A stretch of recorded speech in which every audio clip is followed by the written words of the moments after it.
en la localización. ¿Dónde se encuentra el parásito con respecto al hospedero? Ya lo habíamos dicho ayer. Se le llama endoparásitos o existen endoparásitos cuando viven en el interior del hospedero. Cuando ya pasaron la piel, cuando ya traspasaron las mucosas, ya pasó por la boca y llegó al el aparato digestivo. En ese momento son endoparásitos. No todos los endoparásitos no todos los parásitos van a vivir dentro. Si alguno de los ectoparásitos, que son los que viven sobre o afuera, en la superficie externa del hospedador, estuviera dentro, porque no lo tragamos, nos comimos una pulga, nos comimos una chinche, nos comimos un piojo, nos comimos algo que no debe de estar en el interior y está en el exterior. Bueno, quizás adentro nuestros eh, ácidos gástricos los hayan destruido, porque no están preparados ellos tampoco, los parásitos, para poder soportar esta acción de los ácidos gástricos. Entonces, lo mismo pasa con los endoparásitos. Afuera, pues no viven, no sobreviven, porque ellos están diseñados para estar en la parte dentro del hospedador. Bueno, por eso se llaman endo cuando están dentro y ecto cuando están fuera. Ecto sin H, así. Ectoparásitos cuando viven sobre la superficie, en el pelo, en el cuero, sobre la superficie del hospedador, o sea, la piel, en el pelo y en el el cuero cabelludo. Vello púbico.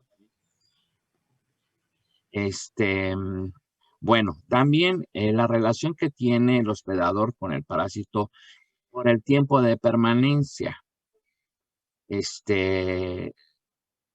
sí, pero ya lo vimos. Bueno, son permanentes que se mantienen siempre en contacto con el hospedador. Siempre los tenemos. Por ejemplo, los endoparásitos, por lo general, siempre los tenemos. Ahí nacen, ahí crecen, ahí se reproducen, ahí mueren, y los que se reprodujeron vuelven a crecer y a morir, y así se la pasan toda la vida con nosotros casi. Hay temporales que solo se establecen en contacto con nosotros, el hospedador, en el momento que vienen a comer, o sea, cuando ellos vienen a tomar alimento. Por ejemplo, los vectores, los mosquitos que vienen y nos pican, ellos para chuparnos la sangre, y de esa manera ellos toman su alimento. Facultativos, cuando, bueno, son parásitos de vida libre que pueden de manera oportuna o facultativa.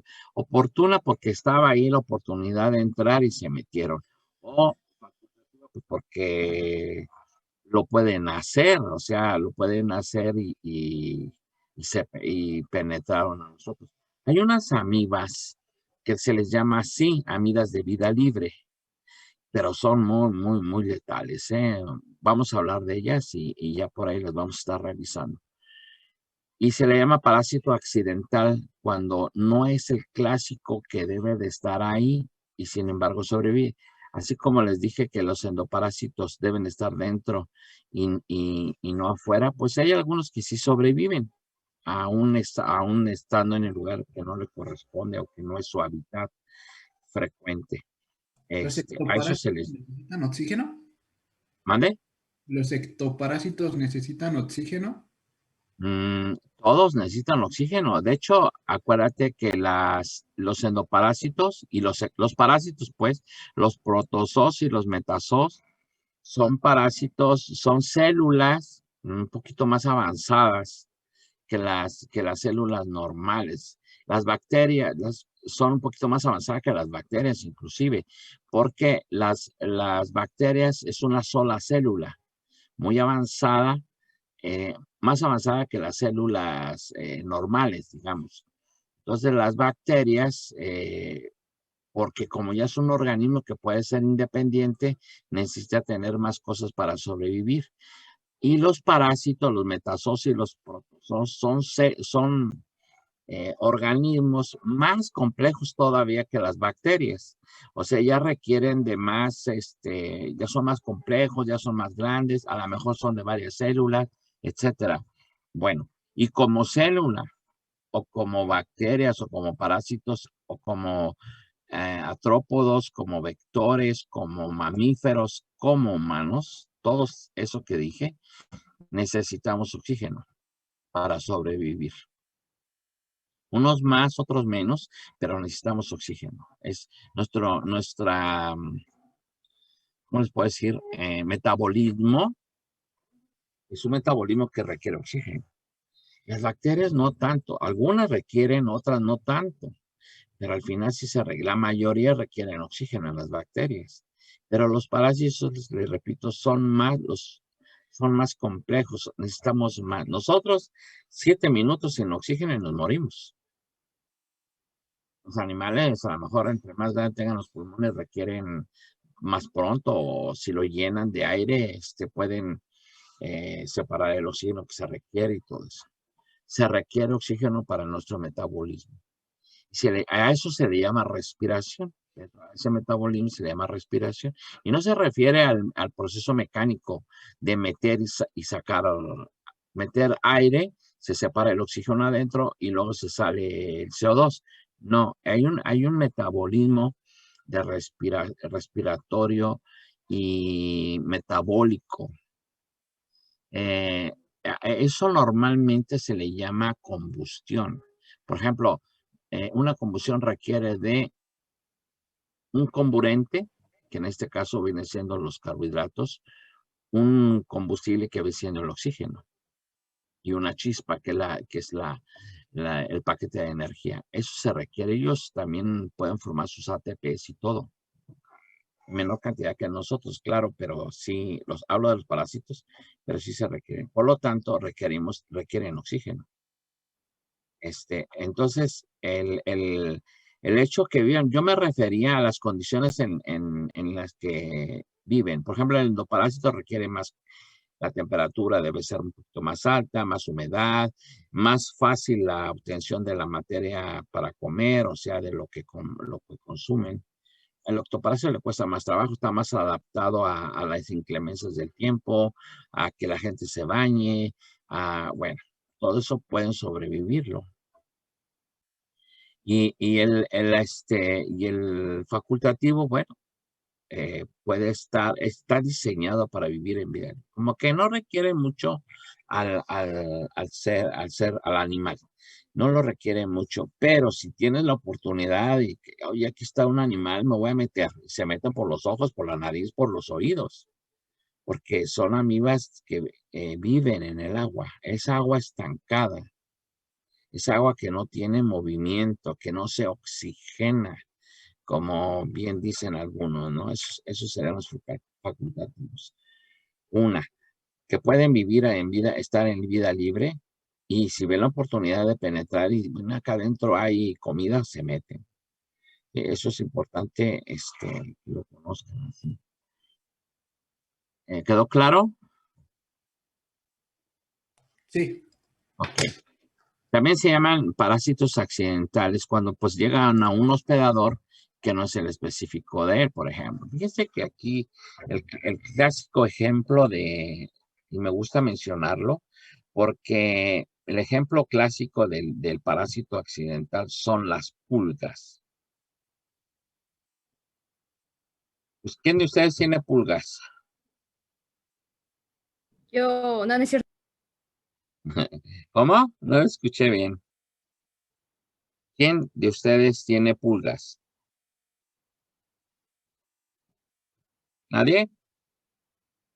Así, la persona de ustedes, ¿eh? No que si las conoce o no las conoce. ¿Quién tiene pulgas? Pues sí, nadie. Se supone que nadie. ¿Sí? ¿A quién se le han subido las pulgas? A Pues mí, alguno que otro, ¿verdad? No todos, pero sí, alguno que otro. ¿Y de dónde se subieron? ¿Quién traía esa pulga o dónde la agarraron? ¿A dónde se fueron a meter? al corral donde estaba el perro. al corral donde estaba el perro, estaba ahí, el perro tiene pulgas, usted se acercó y las pulgas brincan. Ustedes saben que las pulgas dan un salto y grande para su tamaño. En ese salto, usted estaba cerca, pues le cayó. Entonces, usted no es el hospedador normal, el habitual de las pulgas, pero andaba por ahí, pues por accidente se le trepó.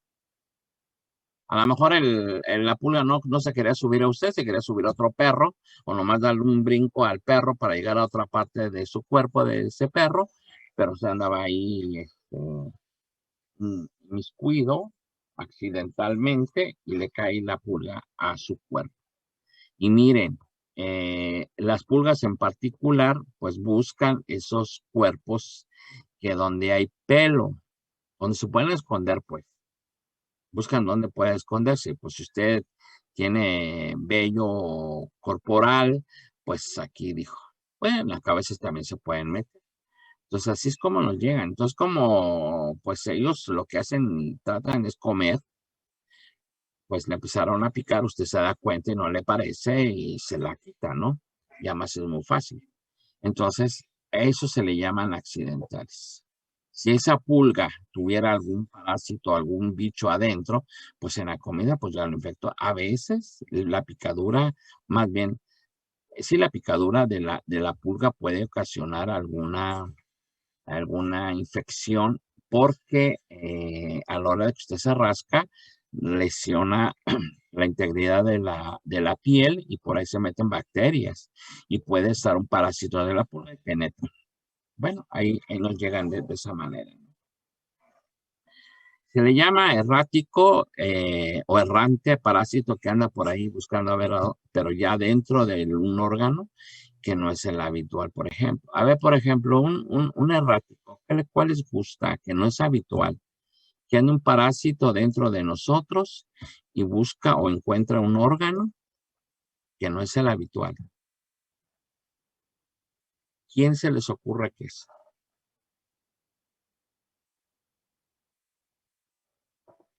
¿No tienen idea?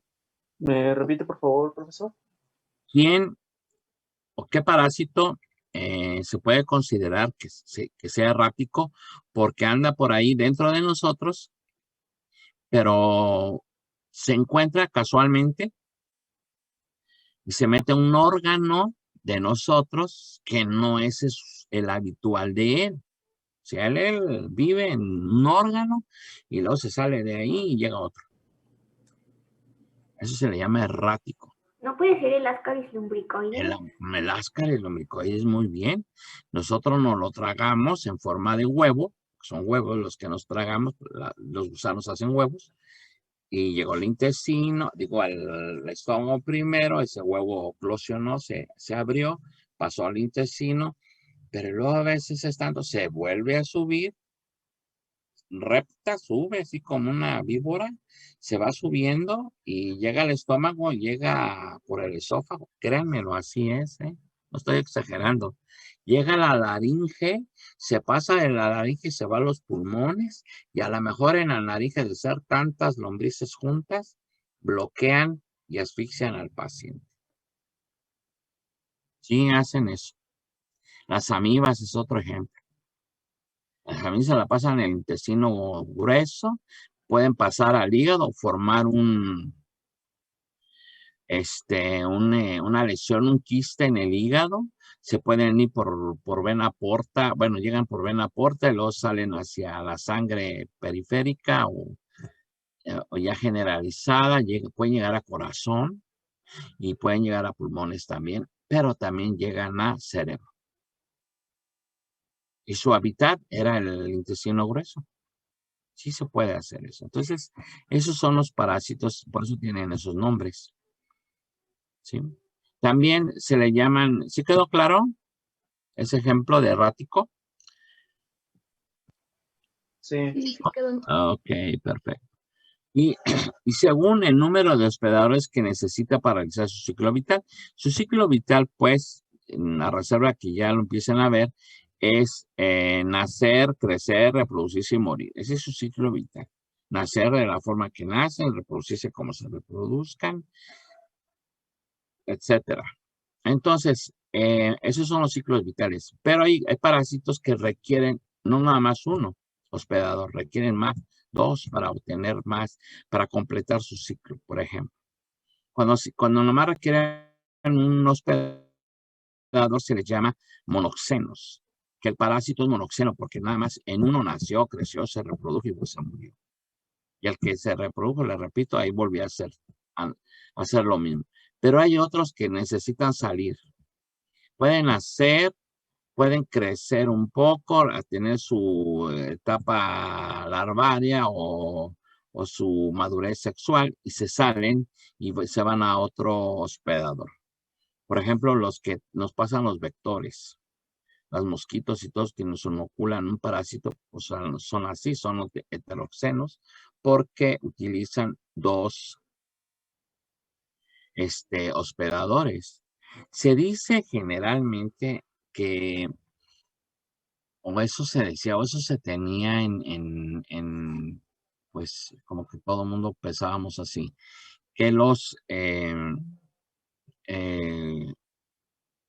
que nosotros no nos podemos tener ninguna enfermedad o ninguna parasitosis ocasionada por otro animal.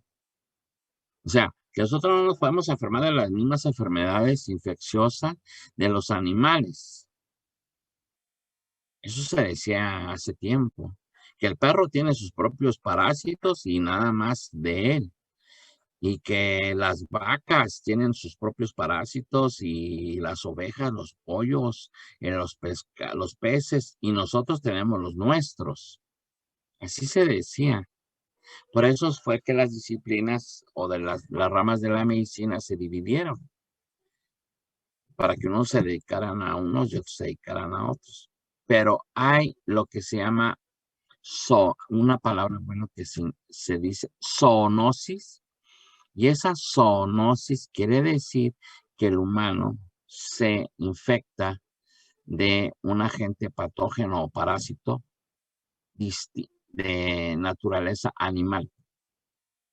Ejemplo, la brucela, que es un parásito, pero es bacteria, no es un protozoo. La brucela, que causa la fiebre de Malta, que causa la brucelosis, pues, el que lo tiene, quien tiene la bacteria, quien tiene el parásito, es las cabras y las vacas. Entonces, se encuentran muy frecuentemente en la leche de estos animales. Pero nosotros casualmente, o como ustedes quieran decir, consumimos esa leche. Pero, la hemos consumido cruda. Ustedes saben que nosotros tomamos leche cruda de esos animales en forma de queso. El queso se fabrica con la leche cruda de esos animales. Entonces, si ese animal tiene brucela, entonces nosotros nos va a dar brucelosis. Y nos da brucelosis. Y más en esta zona del Bajío. Comemos mucha leche, consumimos mucha leche de cabra. Está muy rica, la verdad. El mejor queso es el queso de cabra, mucho mejor que el de vaca. Pero bueno, incluso el de la vaca se hace así. Ya por ahí dicen que se hace con leche pasteurizada o que pasteurizan los quesos. No lo sé si es real, pero pues la metodología para fabricar quesos es con leche cruda del animal que de leche. Y nosotros consumimos aquí en el Bajío leche de vaca y de cabra. Bueno, y ya hay parásitos que producen o no producen enfermedad. Y entonces se distinguen en esos parásitos que sí producen enfermedad como patógenos. Estos son parásitos patógenos. Y hay también parásitos inofensivos o también llamados inocuos. ¿Sí? Así existen. Puede haber un parásito inocuo, pero en ese momento pues no nos hace mucho daño o ya no sentimos los síntomas y signos para considerar una enfermedad, ya nos acostumbramos a ello, ya así somos. Como muchas cosas en nuestra vida suceden, tenemos una costumbre a eso. Y así es como se le llama. Patógeno si te produce una enfermedad o inocuo si es inofensivo. ¿Sí? Y bueno, aquí hay algo interesante. Dice, los parásitos a su vez pueden ser parasitados por otros parásitos. A esto se le llama hiperparásito.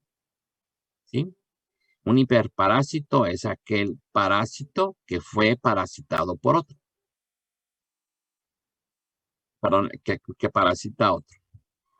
Entonces, a veces se le dice, eres la amiba de la pulga de la rata. Es nada más que ofensa tan grande. La amiba de la pulga de la rata. No es rata, nada más. Lo bajó a una pulga. No nomás a pulga, lo bajó a una amiba.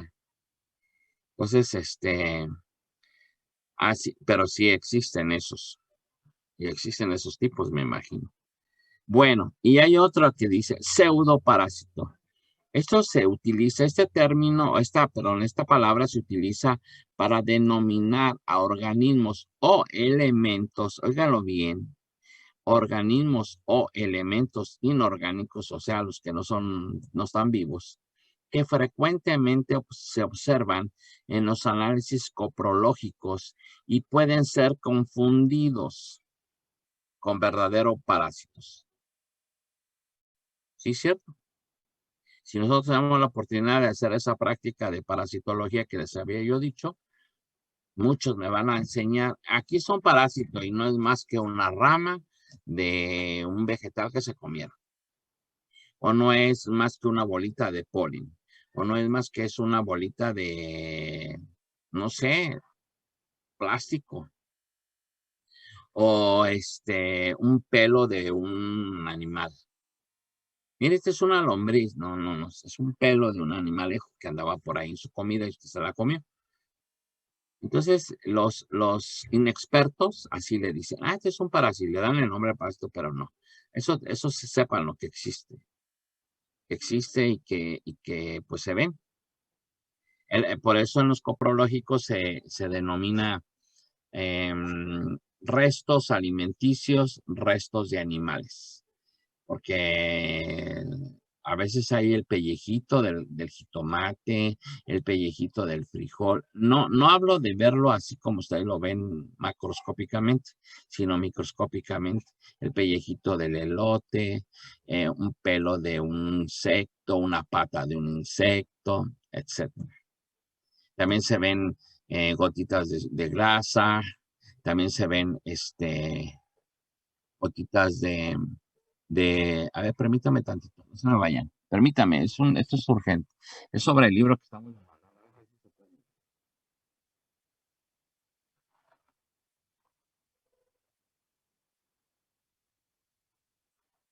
Permítame.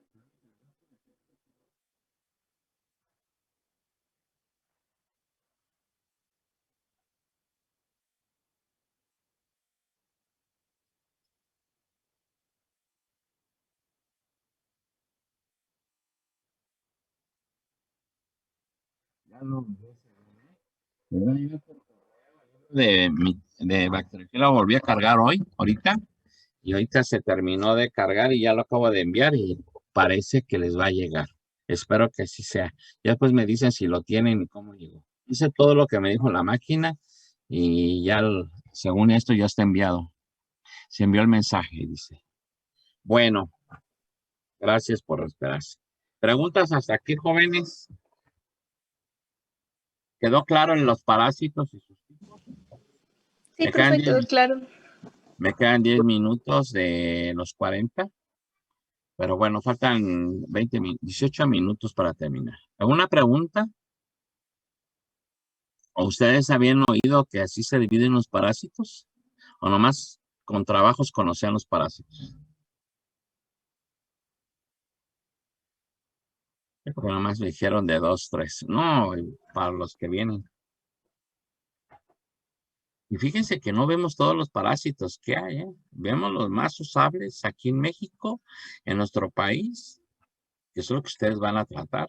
Si ustedes se van a África, ya les enseñan otros. Si se van a Brasil o todo lo que es el continente, el hemisferio sur, dicen, les enseñan otros. Y si se van al hemisferio norte, hay menos, pero son distintos. Y tratamos de que esto fueran los más representativos de nuestro entorno socioeconómico, porque depende mucho de eso.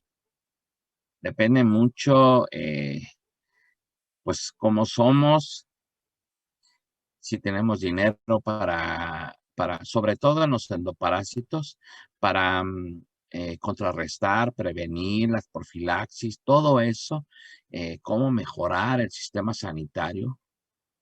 Porque todavía hoy en día, en siglo XXI, en el año 2021, todavía se hacen acá, al ras de la tierra, al aire libre, todavía hay materia fecal humana y de animales. Van caminando y lo encuentran. O dígame si no es cierto. Eso es una consecuencia de que no tenemos una educación y que no tenemos un sistema sanitario en nuestra comunidad donde vivimos que nos hagan evitar eso. Ustedes van a Europa, Estados Unidos, y no pasa eso. Ustedes se van pues no sé, al centro, no sé cómo decir, a la zona de comercial por ejemplo, de Estados Unidos, y no ven un perro en la calle. No lo ven. Un animal, a lo mejor aves, pero un perro no lo ven. No lo ven, a lo mejor en sus casas de la gente, pero ya en sus lugares de residencia, pero así no. Entonces, esa es otra forma de actuar, pero depende mucho de la gente, ¿eh? Déjenme decirles, porque en México conozco una ciudad, de veras a mí me dejó impresionado cuando la visité, que muy limpia, y tampoco vi perros en el centro. El centro de la ciudad es una ciudad pequeña, a lo mejor más chica que Celaya, no, más chica no creo, pero Mérida, Yucatán. Quien ha visitado por allá, en el centro, sí tiene su zona de pobreza y sí tiene como todas, pero en el centro, como aquí, tú vas al centro y ves perros allá adentro y bueno, no es posible. Entonces, muy cuidada, ¿no? Y sí hay ciudades pero hay, o sea, a eso me refiero, que no es que los mexicanos seamos sucios, no todos los mexicanos somos sucios. Hay mexicanos que son más sucios todavía. Como dice ahí un eslogan, la ciudad más limpia no es la que se barre más seguido, es la que no se ensucia, donde no se tira basura en la calle. Pero bueno, pues todo eso, aunque quieran o no, porque se tira basura, se tira comida a la calle, entonces ahí esa comida atrae a los animales que no han comido y llámese roedores, llámese insectos, esos son los que hacen todo eso. Entonces es importante que lo vean, que se considere todo esto pues para conocer y que existe. Eso depende de nuestras acciones, de nuestra limpieza, por ejemplo, en las casas, yo también siempre lo he dicho, ya en la noche, no dejen los platos de la cena o que utilizaron en la cena ahí sobre la mesa, ni aventados en el fregadero, ya que los lave mi mamá mañana. No, jóvenes, porque se salen de las coladeras, se salen las cucarachas y todos los animalejos, ratas incluso, y porque ellos quieren comer y buscan la comida. Entonces, pues deben de procurar ustedes ayudarle a su mamá en eso, para que no haya la mesa del comedor limpia, no coman en su habitación. Pueden tomar algo y si se les cae algo, pues límpienlo, pero esas moronitas que se van quedando ahí, pues llaman la atención a las cucarachas, a las hormigas, qué sé yo. Y es empezando desde ahí, pues, ya después la ciudad y todo lo demás. Bueno, por eso hay tantos parásitos, que somos una sociedad así. Y la limpieza sobre todo.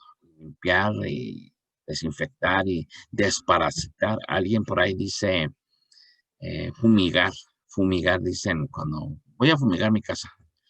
O los negocios se fumigan, los negocios donde venden comida, restaurantes, todo eso, se fumiga para eliminar estos parásitos, porque usan cualquier cosa. Y bueno, lo que ya sabemos nosotros del lavado de las manos, del que va a hacer los alimentos y del que va a hacer y cuando lo sirve, que tocan, luego a veces se ponen guantes, pero si esos guantes no se los quitan en toda la jornada laboral, pues de nada sirve, como si fueran sus manos. Lo que no le está pasando es a él no le llegan los parásitos a sus manos, pero uno está pasando los insectos o las cosas voy a ver si les paso un video así de cómo es que en una recreación, cómo se pasan, cómo se hacen las infecciones de un paciente a otro, a otros o a personas que no son pacientes. Está muy interesante, pues, pero realmente así es. Desde que tocas, ya los traes en tus dedos de tus manos y todo lo que vas tocando lo vas contaminando. Si tú tocas a un enfermo que tiene bacterias, parásitos, lo que sea en su cuerpo, como ectoparásitos o lo que sea, terminando de tocar a ese paciente, te debes lavar las manos, desinfectarlas. Eso que está haciendo del gel y de lavarse las manos cada rato está muy bien. Eso nos va a ayudar mucho, van a ver. Entonces, si no se lavan las manos, pues lo que tocaste al paciente se lo llevas al expediente, a la taza de café, al escritorio, a la ropa. Y si alguien llega y toca esos vomites otra vez, pues se llevan esos parásitos, aunque tú no los hayas tocado directamente. Pero sí pasa. Si voy a pasárselas para que vean. No dura mucho, un par de minutos a lo mejor, pero es muy interesante. ¿Preguntas? ¿Alguna pregunta, comentario? No. Opinión, No, profe. cosa que haya estado incorrecta, ¿no? Déjenme, se los busco, ya nos quedan 10 minutos para ya después meternos a lo que es la relación del, ¿qué es lo que hace el parásito para hacernos daño? Pero bueno, eso lo vamos a ver, está muy interesante. ¿Cómo nos hace daño? ¿Cómo nos hace daño un parásito a nosotros? Para que lo vayan pensando, ¿eh? Pero déjenme les paso eso que les acabo de decir. Aquí lo tengo en la pantalla. Déjenme, nomás lo abro para que lo vean, ¿eh? En estos minutos que nos quedan. 10 minutos escasamente. Para que se metan a su otra clase. Permítanme.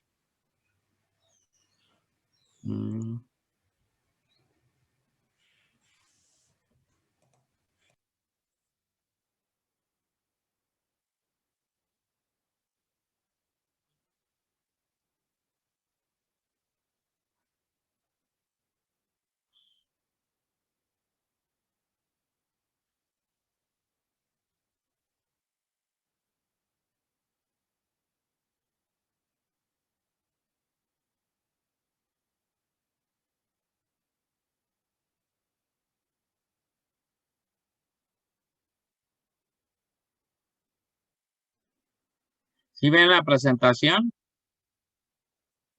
¿Jóvenes? Sí, químico. Ok, lo voy a ¿Es un empezar, video? ¿eh?